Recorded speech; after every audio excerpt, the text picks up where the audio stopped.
د غزنی ولایت د بندخونې څخه شاوخوا 92 بندیان آزاد شول. د الحاج ملا محمد نور بلال شاهین د غزنی ولایت زندان ریاست رئیس په وینا چې دوی د بیلابیلو جرمونو په تور نیول شوي وو او د ښځو ماشومانو په ګډون شاوخوا 92 زندانیان چې 2 ماشومان او 10 ښځې دي د امیرالمؤمنین د عفوي او تخفیف اساس له بند آزاد شول. دغه د ذکورو د جملې نه آزادي د عفو چې ورته شوې ده د علي قدر امیرالمؤمنین حفظه الله د طرفه او د ستر محکمې په حکم چې کوم هغه ته عفو شوی او زی په خیر سره ازاديږي به د ذکور له جملې نه 8 کسان دي او همدغه د ذکور د جملې نه یو شپږ کسانو ته یو درش کسانو ته هغه شوی ده تخفیف شوی ده په دې سزاګانو کې چاته چې څومره من هغه ګڼل شوی ده عمر تخفیف شوی ورته او په اطفالو کې په دغه 2 کسانو کې 2 کسانو ته عفو شوی چې هغه په خیر سره آزاد شي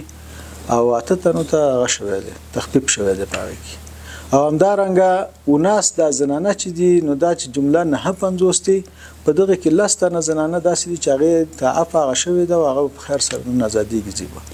ورته مهال د زندان څخه خوشی شوي کسان خوښ دي او زیاتوي چې د بند په موده کې د قرآن کریم حفظ ترڅنګ دینی زده کړې هم کړې دي.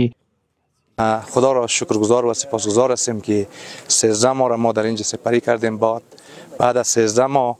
به اساس هدایت رهبری امارت اسلامی شیخ صاحب که فرمان عفو صادر کردند و ما خوشبختانه خود ما و دیگر رفقای ما شامل عفو شدند و ایده دیگه هم شامل تخفیف شدند که انشالله خوشبختانه امروز رها میشیم.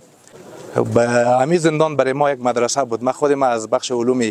قرآنی تجوید تلاوت فارغ شدیم. دلته زمینه د ارشي مساعد ده، د لموز مساعد ده، د عبادت مساعد ده، د درس مساعد ده، د تجوید مساعد ده. اته دغه یو ډیر خاطره ده چې د دنه په زندان کې هغه مسجد کوشنی ده نو پار وتاق کې معنا جمع کیږي. د مسؤلینو په وینا هله شته چې راتلونکو څو ورځو کې ځینو نورو بندیانو ته هم عفو وشي.